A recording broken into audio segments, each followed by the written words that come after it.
Allah katakan Jahannam tarik ke sini. Jahannam pun ditarik. Jahannam punya 70.000 tali kekang. Satu tali kekang ditarik 70.000 malaikat. Besar Jahannam.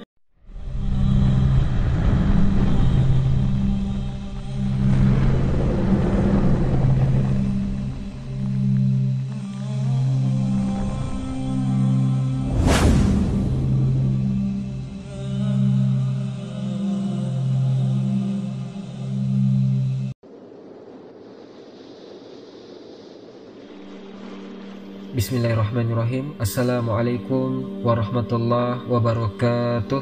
Alhamdulillahi wahda, wassalatu wassalamu ala rasulillah. Sahabat Ferry Channel rahimakumullah. Setelah sebelumnya kita membahas tanda kiamat kubro, yakni api dari Yaman yang akan menggiring manusia menuju Syam. Maka ketika terjadi kiamat, penghancuran alam semesta, Allah subhanahu wa ta'ala membuka seluruh pintu langit. Wa futihatis sama fakanat abwaba. Pintu langit dibuka semua. Semua malaikat keluar dari langit-langit itu, karena langit akan digulung seperti kita menggulung kertas. Maka ketika betul-betul terjadi kiamat, Allah wafatkan seluruh para malaikat, Allah wafatkan semua jin, dan Allah wafatkan semua manusia. Tidak ada yang tersisa kecuali yang Allah subhanahu wa ta'ala izinkan untuk tidak dihancurkan pada hari kiamat, seperti Arash, seperti kursi, seperti lauhil mahfuz, seperti ruh, seperti tulang ekor manusia tidak dihancurkan. Tapi selain itu dihancurkan semuanya. Berapa lama?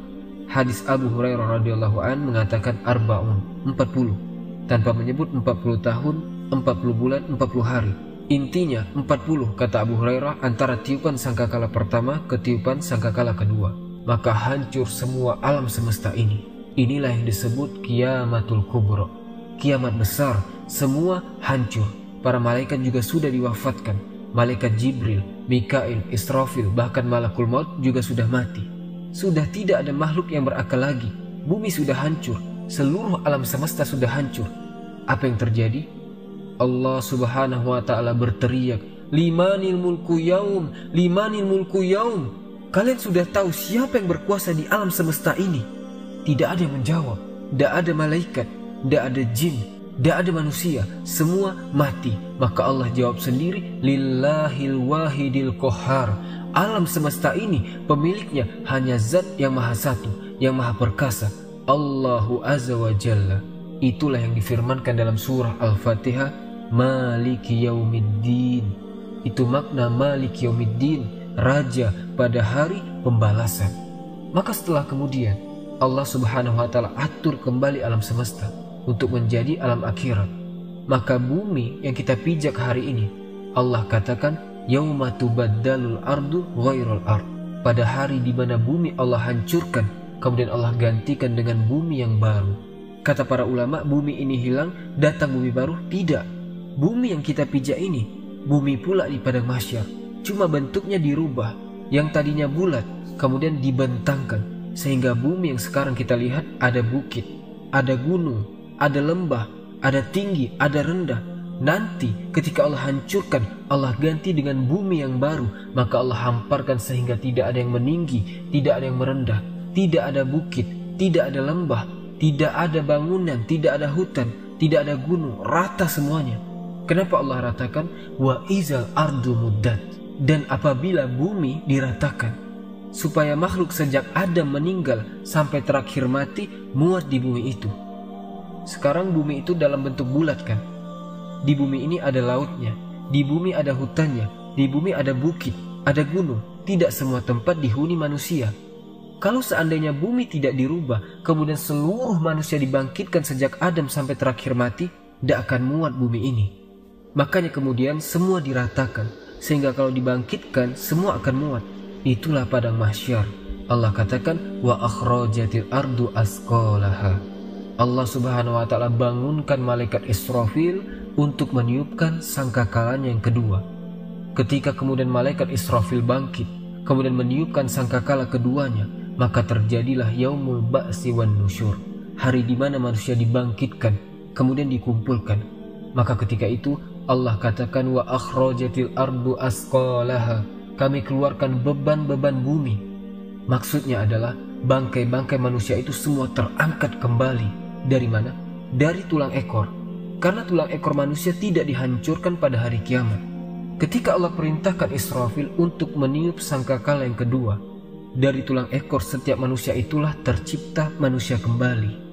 Padahal sudah hancur semua dengan kiamat, tapi tulang ekor manusia tidak hancur. Karena disitulah Allah kembali ciptakan kita. Kemudian jasad itu dilempar ke permukaan semuanya. Bayangkan dari zaman Adam sampai yang terakhir mati, jasad itu bergelimpangan di padang mahsyar.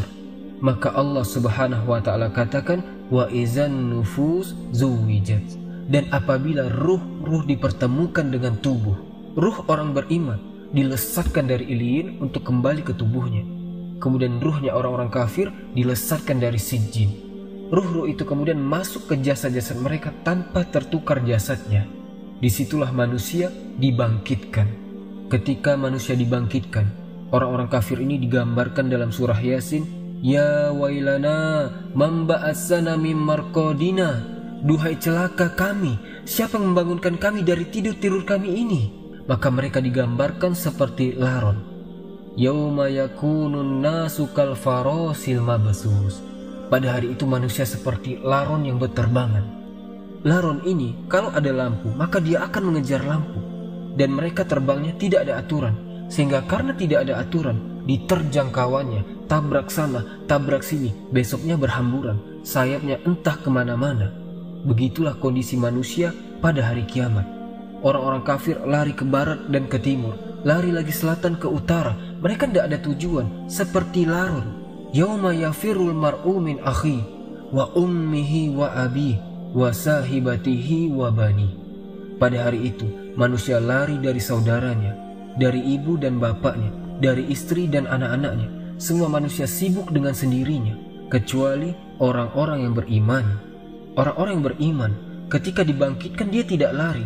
Di sampingnya sudah ada pasangannya, sudah ada istrinya, suaminya, anak, ibu, kakek semua. Wallazina amanu, dan orang-orang yang beriman, wattaba'athum dzurriyyatahum biimanin. Kemudian keimanan diikuti oleh keluarganya, alhaqna bihim dzurriyyat. Maka kami kumpulkan keluarga yang beriman di satu tempat. Ketika orang-orang yang beriman ini melihat orang-orang kafir lari ke sana kemari, maka mereka hanya mengatakan haza ma wa'ada rahman wa sadaqal mursalun. Inilah janji dari Allah Ar-Rahman dan benarlah ucapan para nabi. Ikhwatal iman yang dimuliakan Allah Subhanahu wa ta'ala, ketika itulah baru ada penyeru di tengah-tengah pada mahsyar. Kemudian barulah manusia tertuju kepada satu arah, kepada satu suara. Dan Allah Subhanahu wa ta'ala bahasakan kal jorodil muntasir, seperti belalang-belalang yang sedang berterbangan. Belalang itu kalau sedang terbang bersama koloninya pasti akan tertuju pada satu titik. Maka semua tertuju pada satu titik. Disinilah disebut ardul mahsyar. Kita akan dikumpulkan. Ketika mereka dibangkitkan, Nabi SAW mengatakan yuhsarun nasu yaumal qiyamah hufatan uratan ghurlan. Ketika manusia dibangkitkan, hufat, tidak pakai celana, tidak pakai baju, telanjang bulat, kemudian tidak dikhitan, kemudian tidak pakai sendal, kemudian tidak membawa harta di badan. Mau siapapun Anda presiden, menteri, orang kaya, dibangkitkan sama. Karena di hari itu tidak ada yang membedakan si kaya dan si miskin, si pejabat dan si rakyat, semua sama dibangkitkan seperti itu. Lalu apa yang mau disombongkan? Di padang mahsyar itu macam-macam manusia dibangkitkan. Ada yang dibangkitkan kecil sekali, kecil seperti semut di tengah-tengah orang-orang besar, sehingga harus menghindar pijakan orang-orang besar. Siapakah mereka? Merekalah orang-orang yang sombong ketika di dunia. Dia merasa besar ketika di dunia. Di akhirat Allah kecilkan, Allah bangkitkan seperti zarah di akhirat. Ada juga yang berteriak-teriak ya Rob, ya Rob, tapi Allah tidak memandangnya. Allah tidak mengajak bicara dengannya. La yanzurullahu yaumal qiyamah. Allah tidak akan melihatnya pada hari kiamat. Walaupun dia berteriak ya Rob, ya Rob, ya Allah, ya Allah. Ada orang-orang yang tidak akan dilihat oleh Allah pada hari kiamat. Ada orang-orang yang tidak akan diajak bicara oleh Allah pada hari kiamat. Ada orang-orang yang lari, tetapi mereka berjalan dengan kepala, sedang kakinya itu di atas. La haula wala quwata illa billah. Bagaimana caranya? Allahu a'lam. Allah atas segala sesuatu maha mampu. Ada juga orang-orang yang dibangkitkan dengan mata yang buta, sehingga dia mengatakan, Ya Rabbi, lima hasyartani a'ma wa qad kuntu basyira. Ya Rabb, ketika di dunia aku bisa melihat, kenapa di sini buta, katanya. Macam-macam orang di padang mahsyar itu dibangkitkan. Karena orang dibangkitkan itu alama mata alaih, sebagaimana kematiannya. Ada ketika di dunia dia menusuk-nusuk untuk bunuh diri. Maka ketika dibangkitkan, di tangannya sudah ada pisau sedang menusuk-nusuk badannya. Anda bayangkan, manusia dibangkitkan itu macam-macam bentuknya. Baru kemudian manusia dikumpulkan di satu tempat. Disinilah terjadi faslul qada. Yang pertama kali faslul qada, di mana Allah Subhanahu wa taala akan membentangkan mahkamah peradilan di tengah-tengah manusia. Dan yang pertama kali diadili adalah para nabi. Dengan cara apa? Para nabi dikumpulkan umatnya. Nuh bersama umatnya, Nabi Soleh bersama umatnya, Nabi Syuaib bersama umatnya. Semua para nabi bersama umatnya. Kemudian Allah akan berkata kepada umat setiap nabi, Ya umat Nuh, sudahkah Nuh menyampaikan risalahnya? Orang-orang kafir dari umat Nuh mengatakan, Ya Rob, Nuh tidak pernah menyampaikan risalah kepada kami. Mereka hendak berdusta. Kemudian Allah mengatakan, Ya Nuh, lihat, engkau belum pernah menyampaikan risalahku kepada mereka. Kenapa kau tidak sampaikan? Maka Nuh mengatakan, Ya Rob, aku sudah sampaikan. Kalau kau tidak percaya, aku punya saksi. Maka Allah mengatakan, kalau begitu datangkan saksi. Maka Nuh alaihi salatu wasallam meminta kepada Rasul kita Muhammad sallallahu alaihi wasallam untuk menjadi saksi bahwa Nuh telah menyampaikan risalahnya. Maka Allah panggil Rasul kita Muhammad sallallahu alaihi wasallam, Ya Muhammad, kenapa kau mau jadi saksi kepada Nuh alaihi salatu wasallam? Bukankah engkau usianya terpaut jauh dan kau tidak hidup di zamannya Nabi Nuh? Bagaimana kau akan jadi saksi mereka? Maka Rasul sallallahu alaihi wasallam mengatakan, Ya Rob, iya aku tidak hidup di zaman Nabi Nuh, tetapi aku yakin bahwa Nuh sudah menyampaikan risalahnya. Maka Allah mengatakan, apa yang membuat anda yakin bahwa Nuh telah menyampaikan risalahnya? Maka Rasul mengatakan, karena engkau yang bicara seperti itu ya Rob. Kemudian Rasul membacakan surat Nuh. Engkau yang bicara dalam Al-Quran bahwa Nuh sudah menyampaikan risalahnya. Maka Allah mengatakan, sodakta, benar engkau. Wa kazabu haula, dan mereka sudah berdusta. Kemudian berpindah kepada nabi berikutnya, berpindah kepada nabi berikutnya, sampai diakhiri dengan Isa ibn Maryam, nabi yang terakhir dari nabi-nabi Bani Israel. Inilah isyarat bahwa Nabi Muhammad akan menjadi saksi bagi seluruh para nabi. Ketika Nabi Muhammad hendak rindu ingin mendengar Al-Quran, yang dipanggil siapa? Abdullah ibn Mas'ud. Abdullah ibn Mas'ud bacakan untukku Quran. Kata Abdullah ibn Mas'ud, Ya Rasulullah, a'akra'u alaikal Qur'an wal Qur'an unzila ulaik. Rasul, apakah saya harus membaca Quran sementara Quran turun kepadamu? Oh tidak wahai Rasul. Kata Rasul, Iqra, baca, saya ingin mendengarkan suaramu. Maka Abdullah ibn Mas'ud membaca surat Nisa sampai kepada ayat hatta iza ji'na min kulli ummatin bi syahid wa ji'na bika ala haula'i syahida. Bagaimana ya Muhammad kalau tiap-tiap umat itu mendatangkan saksi-saksinya, kemudian engkau menjadi saksi mereka? Maka kemudian Nabi SAW menangis dan mengatakan, Ya Abdullah, hasbuka hasbuka, cukup cukup. Maka Abdullah melihat Rasul menangis sehingga membasahi janggutnya. Rasul akan menjadi saksi bagi setiap umat dan setiap nabi. Setelah para nabi kemudian dimintai pertanggungjawabannya, barulah Allah Subhanahu wa taala menoleh kepada umatnya Muhammad, menoleh kepada kita semuanya. Baru Allah Subhanahu wa ta'ala bertanya kepada kita. Disitulah yang disebut dengan Al-Ardu. Ard, apa itu ard? Allah Subhanahu wa ta'ala akan tampakkan kepada kita perbuatan kita di bumi. Allah tampakkan di akhirat. Kemudian Allah Subhanahu wa ta'ala memberikan catatan kepada setiap hamba. Kalau Allah mengatakan Iqra kitabah, baca bukumu, maka dia pun membaca apa yang sudah dia lakukan. Ingat kekhususan hari kiamat, di mana Allah berikan memori hafalan manusia dikembalikan. Mereka kuat hafalannya. Kalau sekarang di dunia, 1 minggu yang lalu kita pernah ucapkan apa? Kita pernah berbuat apa? Kita pernah menzolimi siapa? Kita pernah hasad kepada siapa? Pasti sudah lupa.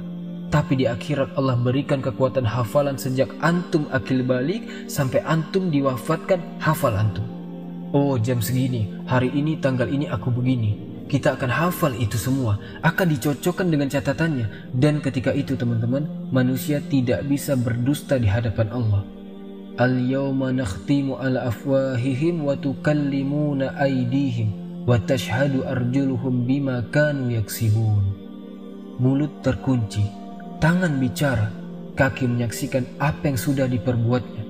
Bayangkan, saksi bukan hanya anggota badan, bahkan kulit juga jadi saksi. Kulit tiba-tiba bicara di hadapan Allah dan menyalahkan badannya. Akhirnya badan kemudian mengkritik kulit dan mengatakan, lima syahidtum alaina. Kenapa engkau wahai kulit menjadi saksi bagi badanmu sendiri? Kata kulit, antakanallah, Allah yang membuat bicara aku, mau apa? Tidak cukup hanya itu, tapi bumi yang kita pijak juga akan jadi saksi. Karena yauma izin tuhaddisu akhbaroha. Pada hari itu bumi menghabarkan kisah-kisah orang-orang yang pernah berpijak di atas bumi itu. Lautan akan jadi saksi, langit akan jadi saksi, malaikat akan jadi saksi. Siapa yang bisa mungkir dari kesalahan teman-teman? Semua jadi saksi. Di bumi antum bisa bayar lawyer, cari yang pandai bicara, dia bisa mendustakan yang jujur. Di akhirat nanti pengacaranya butuh pengacara, tapi di akhirat tidak ada pengacara. Apa yang mau diacarakan? Semua jadi saksi. Ikhwatal iman yang dimuliakan Allah Subhanahu wa taala. Mulailah manusia dihisab. Pertama Allah Subhanahu wa taala akan terbangkan catatannya. Di situ ada yang kemudian mengambil dengan tangan kanannya, dengan tangan kirinya, dari belakangnya, dan itu menunjukkan keselamatan dan tidaknya orang. Orang yang beriman ambil dengan tangan kanannya, dengan bangganya dia akan mengatakan, bacalah kitabku, saking senangnya dia karena dia tahu isi kitabnya. Tetapi orang-orang yang mengambil catatan dengan tangan kirinya, dia mengatakan apa? Ya laitani lam uta kitabiyah walam adri ma hisabiyah. Duhai kiranya aku tidak mau mengambil catatanku dan aku tidak tahu apa hisabku. Sampai terakhir dia akan mengatakan, ma aghna anni maliyah halaka anni sultaniyah. Duhai kiranya kekuasaan yang aku bangga-banggakan di dunia pun tidak ada manfaatnya. Duhai kiranya harta yang bertumpuk di dunia pun tidak ada faedahnya, menyesal dia. Kemudian mereka dikumpulkan di padang mahsyar. Terjadilah hisab kepada binatang. Disitulah dikumpulkan semua binatang, mulai dari semut, kuda sampai kepada buaya. Dikumpulkan semua di situ. Kenapa? Karena di antara binatang juga ada yang saling menzolimi. Yang bertanduk nanduk binatang yang tidak bertanduk. Buaya makan ular, ular makan binatang lainnya. Binatang ini terus makan-memakan sampai ke binatang yang kecil. Saling memakan di antara binatang. Allah Maha Adil. Ada hisab di antara binatang. Terjadi hisab tapi mereka tidak diazab. Mereka hanya dihisab saja. Setelah binatang-binatang dihisab, Allah mengatakan, kunu turoba, jadilah kalian tanah. Maka binatang-binatang pun kembali menjadi tanah. Orang-orang kafir melihat ketika binatang habis dihisab menjadi tanah, maka mereka mengatakan, ya laitani kuntu turoba, duhai kiranya aku juga menjadi tanah, kata mereka. Tapi tidak mungkin jadi tanah, tetap mereka dihisab dan diazab. Teman-teman, manusia akan dikumpulkan selama khamsina alfasana, 50.000 tahun, dalam kondisi berdiri.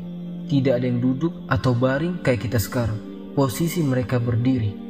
Karena Allah mengatakan, yaumal yakumun nasu li rabbil alamin. Pada hari itu manusia berdiri menghadap Rabb-nya. Kenapa tidak ada yang duduk? Tidak ada yang berbaring? Karena kalau duduk, maka dia akan tenggelam dengan keringatnya.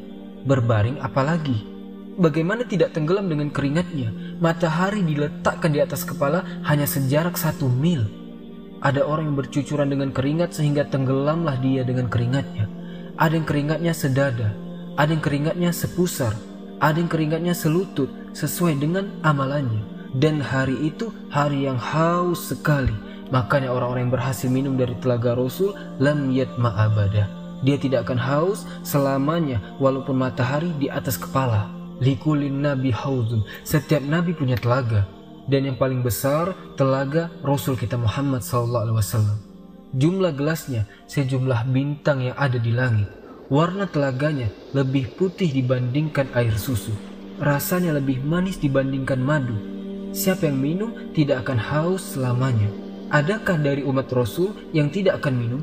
Ada. Ketika ada orang-orang yang mendekati telaga Rasul di padang mahsyar itu, tiba-tiba dihalau para malaikat.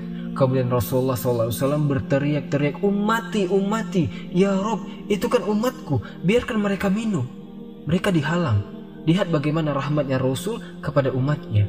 Tapi Allah mengatakan, "Hei Muhammad, kau tidak tahu apa yang terjadi dengan umatmu sepeninggalmu. Mereka sudah merubah-rubah sunnahmu. Biarkan mereka tidak minum dari telagamu." Teman-temanku seiman yang dimuliakan Allah Subhanahu wa Ta'ala, manusia akan tenggelam dengan keringatnya. Kemudian manusia pada saat itu kebingungan, entah apa yang harus dilakukan. Mereka menunggu faslul qada. Bagaimana putusan Allah kepada mereka, masih bingung. Akhirnya mereka pun berjalan kepada Adam. "Ya Adam, engkau kan bapak kami, mintalah syafaat kepada Allah.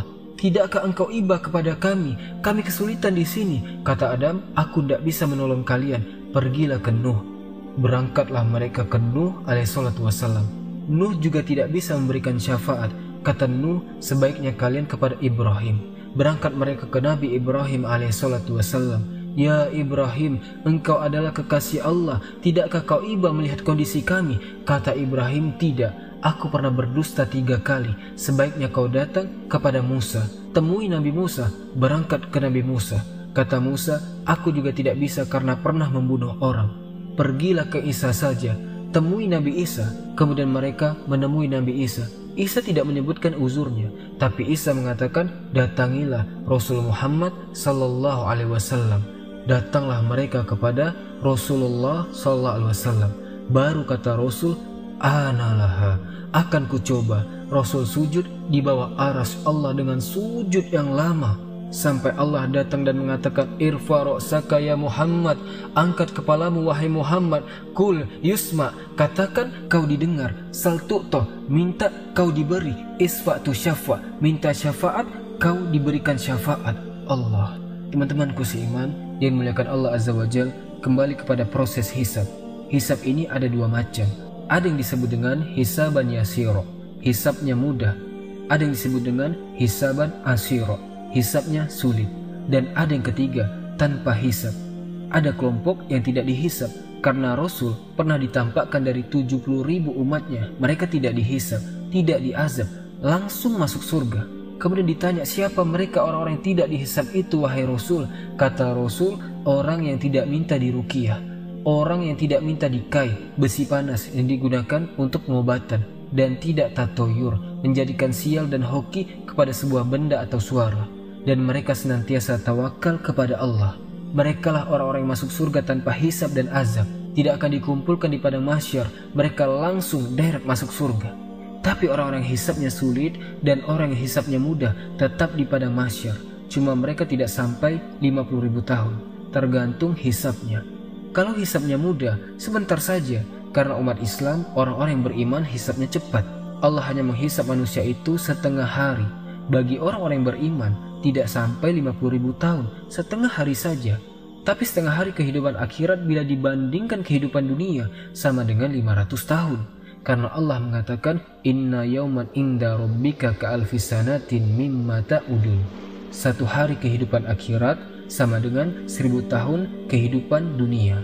Berarti setengah harinya 500 tahun. Dan orang yang beriman yang mendapatkan hisab itu hanya dari ba'da zuhur ke ba'da asar saja, setengah hari kehidupan akhirat. Makanya orang-orang miskin lebih dahulu masuk surga setengah hari dibandingkan orang kaya. Kenapa? Pertanyaannya berat. Dari mana kau dapatkan harta itu? Kemana kau belanjakan hartamu? Banyak pertanyaannya. Yang kita makan akan ditanya, yang kita minum juga akan ditanya. Makanya Allah mengatakan, "Falyanzuril insan ila ta'amih." Hendaklah manusia melihat kepada makanan yang dimakannya, karena semua akan ditanyakan. Allah mengatakan di dalam Al-Quran, dalam surah At-Takasur, "La tus'alunna yawma izin anin na'im." Akan ditanya pada hari kiamat itu semua nikmat yang Allah anugerahkan kepada kita. Dan ingat, hisab itu ada 2 cara. Orang yang berdebat dalam hisab, celaka dia, pasti masuk neraka. "Man nukisa fil hisab halak," kata Rasul. Orang yang melakukan perdebatan dengan Allah ketika hisab, celaka dia. Maksudnya, Allah akan mengatakan, "Dulu kuberi kau mata, sudah kau syukuri matamu?" Jawab. Maka dia mengatakan, "Belum ya Rob. Dulu kuberi telinga itu sebagai amanah, kau gunakan untuk apa telingamu?" Untuk maksiat kah atau untuk taat? Untuk maksiat ya Rob. Terjadi dialog. Kalau terjadi dialog seperti ini, celaka orang ini. Tetapi kalau yang kedua, ini tidak terjadi dialog, dia hanya mengiyakan saja kata Allah. Bukankah dulu di bumi aku berikan ini dan ini? Iya ya Rob. Bukankah dulu di bumi kau begini dan begini? Iya ya Rob. Itu saja, dia tidak bantah. Maka Allah mengatakan, Al-an satartuka, sekarang kututupi dosamu, wa ghafartu zunubat, dan ku ampuni dosa-dosamu. Ini hisaban yasiro namanya, hisab yang mudah, hanya ditanya tapi tidak perlu jawab, tetapi yang memerlukan jawaban sehingga terjadi mulakosa, dialog di antara Allah dengan kita. Maka celaka orang ini, pasti binasa orang ini, hisabnya sulit. Ketika semua dihisab, maka datanglah mizan, timbangan. Fa amma man sakulat mawazinu fa huwa fi isyatir radiyah. Siapa yang berat timbangan baiknya, maka dia dalam kehidupan yang diridhoi, masuk surga. Wa amma man khafat mawazinu fa ummuhu hawiyah wa ma adraka ma hiya narun hamiyah. Tapi siapa yang berat timbangan buruknya, dipastikan masuk neraka. Teman-temanku seiman, setelah terjadi penimbangan amal, maka manusia mulai dikelompokkan dengan sesembahannya masing-masing. Nyembah apa antum di bumi? Nyembah pohon, bersama pohon itu. Nyembah gajah, maka bersama gajah itu. Nyembah batu, maka bersama batu itu. Semua orang dikumpulkan dengan sesembahannya. Dan ketika orang-orang kafir, orang munafik, orang yang beriman sudah terkelompok-kelompok, maka Allah katakan, wasiyaqal ladzina kafaru ila jahannama zumaro. Giring orang-orang kafir itu, bawa mereka ke neraka jahannam. Jadi orang-orang kafir itu berombong-rombongan dimasukkan ke neraka. Mereka tidak akan sempat meniti sirotol mustaqim. Padahal Allah mengatakan, wa in kuntum illa wariduha, kalian pasti akan melewatinya. Tapi orang kafir langsung masuk neraka, tidak ada melintasi sirotol mustaqim. Ketika orang-orang musyrik, orang kafir, Allah sudah masukkan ke neraka, tinggal mukmin dan munafik. Di sini Allah Subhanahu wa taala bagikan cahaya. Setiap orang dapat cahaya. Cahaya itulah bekal kita meniti titian mustaqim. Karena sirat itu gelap, neraka jahanam itu gelap. Karena titian itu terbentang di neraka jahanam. Karena Allah Subhanahu wa taala mengatakan, wa jaa rabbuka wal malaku soffan soffan wa ji'a yawma izin bi jahannam yawma izin yatazakkaru insan wa anna lahu dzikra. Ketika Allah datang menemui makhluknya di padang mahsyar, malaikat bersaf-saf, berbaris-baris. Allah katakan, Jahannam tarik ke sini. Jahannam pun ditarik. Jahannam punya 70.000 tali kekang. Satu tali kekang ditarik 70.000 malaikat. Besar Jahannam. Kemudian Jahannam dihadapkan ke hadapan manusia. Kemudian Allah bentangkan di situ sirotol mustaqim, jisrun, jembatan yang terbentang di antara neraka Jahannam. Jembatan itu halus, lebih halus dibandingkan rambut, lebih tajam dibandingkan pedang. Bahkan jembatan itu akan berlenggak-lenggok, dia bergerak, dia tidak diam, dan jembatan itu licin. Hanya orang-orang yang ditakdirkan bisa melintasi titian itu. Dan yang pertama meniti jembatan itu adalah Nabi SAW. Ketika Nabi SAW sudah meniti sirat, maka Nabi akan berdiri di ujung titian di situ, di kontorah. Setiap ada umatnya lewat, Rasul mengatakan, Ya Rabbi salim salim, Ya Rabbi salim salim, Ya Rabb selamatkan selamatkan selamatkan. Saking kasihannya Nabi dengan kita. Ada yang melewati titian sirat, itu seperti kilat, udah sampai di sana. Ada yang seperti angin, sudah di sana. Ada yang seperti kuda balap, tiba-tiba sudah di sana. Ada yang seperti lari kencang, ada yang merangkak-rangkak, ada yang terkena kalalip, ada yang kemudian jatuh berdiri, ada yang kemudian nyemplung ke neraka Jahannam, ada yang kemudian baru melangkahkan kaki langsung jatuh ke neraka Jahannam. Kata Rasul ketika duduk bersama para sahabatnya, ada semacam bunyi besar, duar. Kata Rasul mengatakan, tahukah kalian itu suara apa? Sahabat mengatakan, kami tidak tahu wahai Rasul. Kata Rasul, itu adalah batu sebesar unta 70.000 tahun yang silam jatuh dari titian dan baru sampai sekarang di inti neraka Jahannam. Artinya, kalau orang jatuh dari titian sampai neraka Jahannam itu 70.000 tahun baru sampai di dasar Jahannam, na'udzubillah. Teman-temanku seiman, maka satu persatu orang-orang beriman diberikan cahaya, orang munafik diberikan cahaya, kadang padam, kadang terang, kadang padam, kadang terang. Ketika berjalan mereka mengatakan, naktabis min nurikum, hai orang beriman, tunggu dulu, aku ikut cahayamu. Kata orang beriman, ambil lagi saja kau cahaya yang di belakang. Di dunia memang orang munafik bisa menipu orang-orang beriman, tapi di titian Shirathul Mustaqim, orang yang beriman tidak mungkin ditipu lagi. Teman-temanku seiman, ketika semua terseberangi semuanya, sampailah mereka di sebuah tempat namanya Kontoroh. Kontoroh itu depannya pintu surga. Apa sampai di sini keletihan orang yang beriman? Tidak. Di sini ada kisos. Disinilah Nabi SAW mengatakan kepada sahabat, tahukah kamu siapa yang bangkrut dari umat ini? Kata sahabat, orang yang bangkrut adalah orang yang bangkrut usahanya. Kata Rasul, bukan itu. Orang yang bangkrut adalah orang yang datang pada hari kiamat membawa pahala sholat, pahala zakat, pahala sedekah, pahala ini dan itu. Tapi di satu sisi dia pernah menzolimi si fulan, mengambil harta si fulan, mencaci si fulan, menumpahkan darah si fulan, merendahkan si fulan. Akhirnya di kantor ini terjadi kisos. Padahal depan pintu surga tuh, supaya orang masuk surga mendapatkan keadilan, supaya dalam hatinya tidak ada lagi dongkol dengan kawannya. Allah cabut perasaan dengki sehingga menjadi bersaudara dalam surga. Karena orang-orang dalam penduduk surga itu satu hati. Kalau kita kan berhati-hati, ada yang dengki, ada yang marah, ada yang emosi. Supaya tidak ada itu, maka terjadi kisos di sini. Dulu kau sudah memukul aku, sini kamu, mana pahalamu? Diambil pahalanya. Ketika kemudian dia sudah tidak punya pahala karena sudah dikasihkan orang banyak, sering zolim waktu di dunia, karena sudah banyak dizolimi, dia mengatakan, mana pahalamu? Maka dia mengatakan, aku tidak punya pahala lagi, sudah habis. Kalau sudah habis kebaikannya, maka akan dilemparkan dosanya kepada dia. Padahal sudah dikontoro, sedikit lagi masuk surga, tetapi dilempar lagi ke belakang, ke neraka. Di kontoro ini, ikhwan, kisah sesama orang yang beriman saja. Kalau kisos dengan orang kafir, dengan binatang, zolim kepada binatang, zolim kepada orang kafir, atau zolim orang kafir kepada orang beriman, ini sebelum titian sirat. Itu kisahnya di situ. Tetapi kalau di kontora, depan pintu surga, khusus orang beriman saja, karena sudah mau masuk surga masalahnya. Bahkan orang-orang yang dibunuh akan datang menghadap Allah tanpa kepala. Dalam hadis Abdullah ibn Abbas radhiyallahu anhuma, tangan kirinya membawa kepalanya. Walaupun ketika di bumi tidak dibunuh dengan cara dipenggal, tapi nanti pada hari kiamat orang yang dibunuh itu seperti itu bentuknya.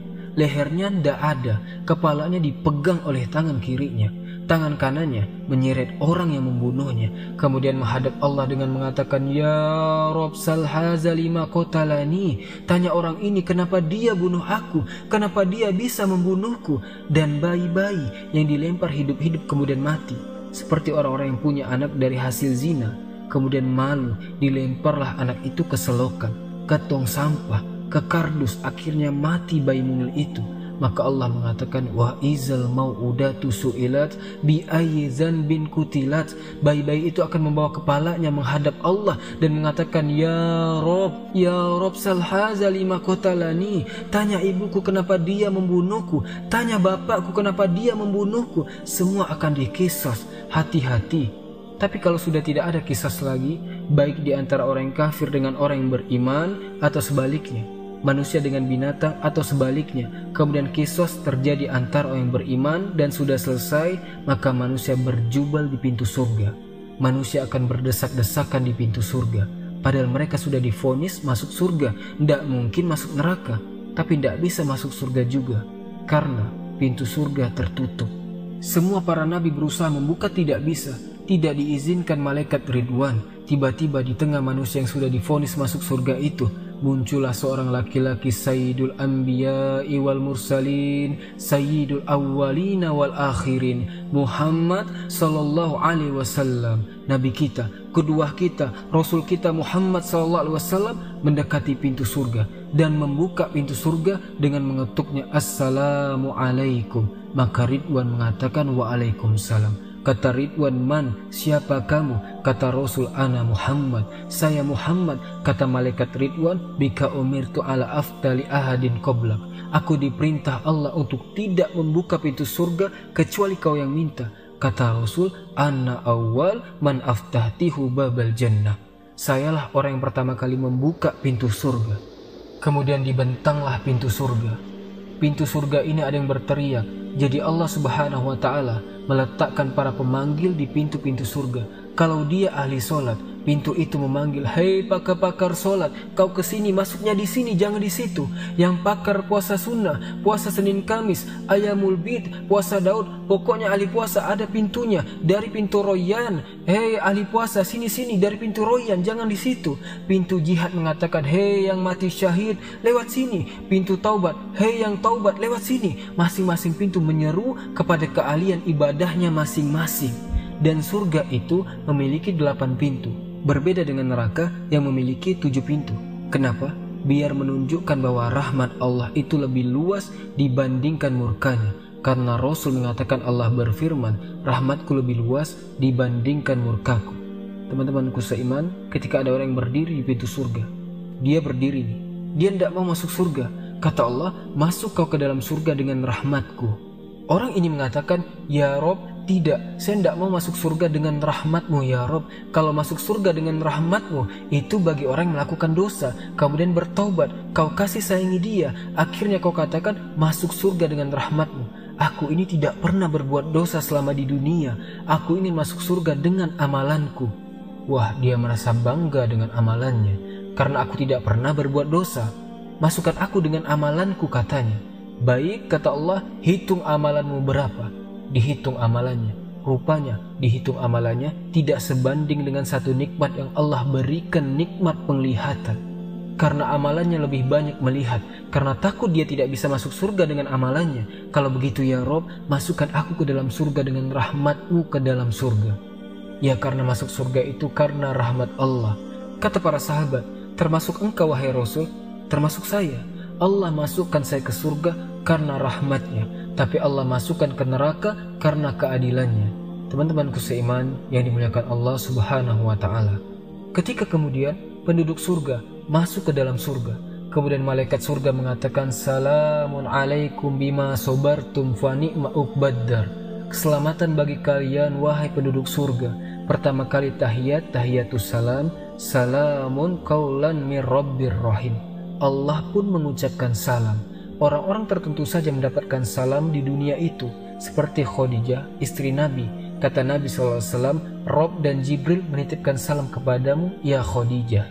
Tidak semua dapat salam dari Allah dan malaikat Jibril, hanya orang-orang tertentu, karena Rasul yang mengatakan Allah dan Jibril menitipkan salam. Tapi orang masuk surga semua akan dapat salam dari Allah, salamun qaulan mir rabbir rahim.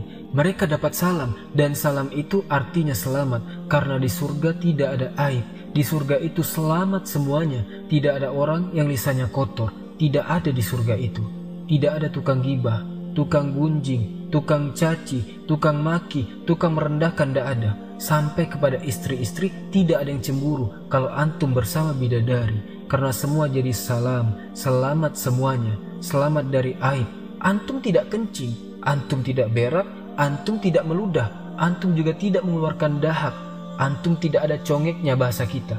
Pokoknya selamat badannya. Sampai-sampai ditanya, Rasul, kalau hari-hari makan dan minum, kayak mana beraknya?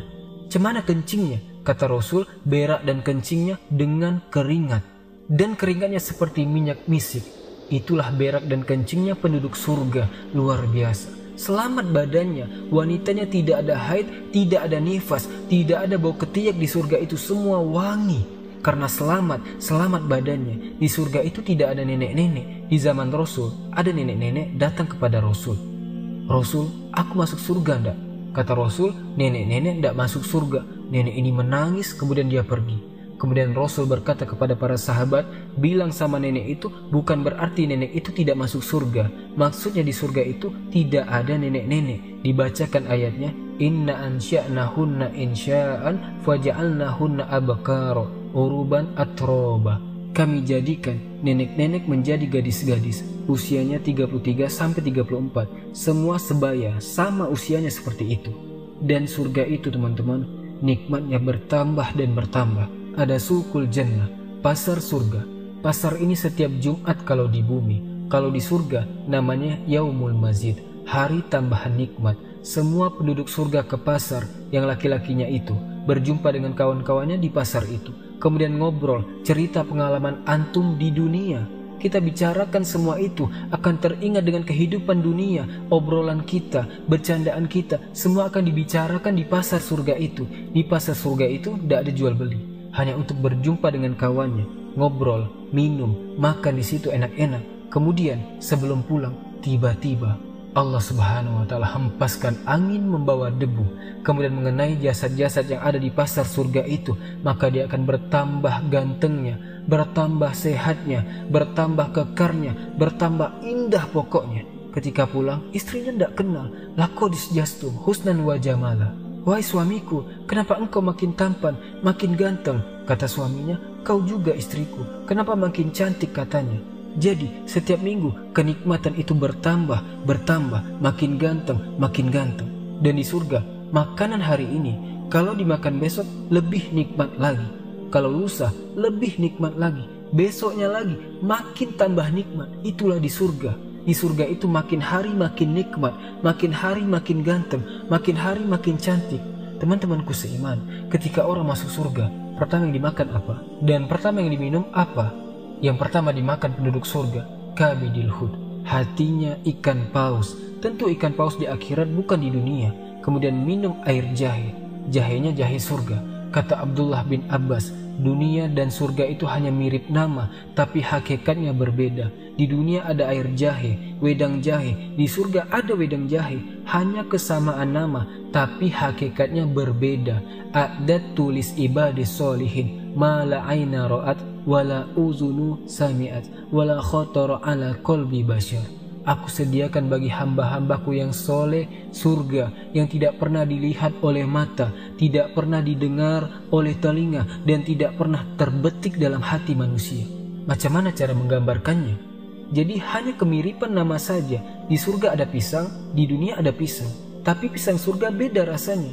Di surga ada madu, di dunia ada madu, beda madu di surga. Di surga ada khamar, di dunia juga ada khamar, beda.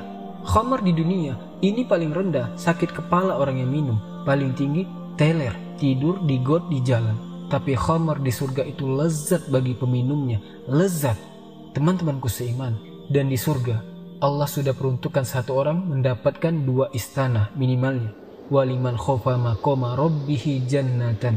Bagi orang yang takut, Allah sediakan 2 istana, dan dia akan mendapatkan nikmat yang besar, sebagaimana ahlun nar akan mendapatkan azab yang besar. Ketika penduduk surga, iza dakhala ahlul jannatal jannah wa iza dakhala ahlun naron naro. Apabila penduduk surga masuk ke dalam surga, penduduk neraka masuk ke neraka, ji'abil mauti ala suratil kabsh. Didatangkan kematian dalam bentuk kambing gibas, disembelih kematian itu sehingga tidak ada kematian lagi. Maka datanglah penyeru kepada penduduk surga, ya ahlal jannah la mauta lakum wa ya ahlan nar la mauta lakum. Hei penduduk surga, tidak ada kematian. Hei penduduk neraka, tidak ada kematian. Maka penduduk surga akan mendapatkan nikmat selamanya, abadi, dan penduduk neraka akan mendapatkan azab selamanya. Itulah ringkasan perjalanan manusia dari kehancuran alam semesta, kemudian di padang mahsyar, kemudian di titian sirat, sampai masuk ke dalam surga dan neraka. Tentu yang saya ceritakan ini teman-teman adalah bagian kecil, hanya gambaran. Karena sehebat apapun orang menggambarkan surga, menceritakan surga, surga menyelisihi gambarannya. Karena surga tidak bisa dibayangkan.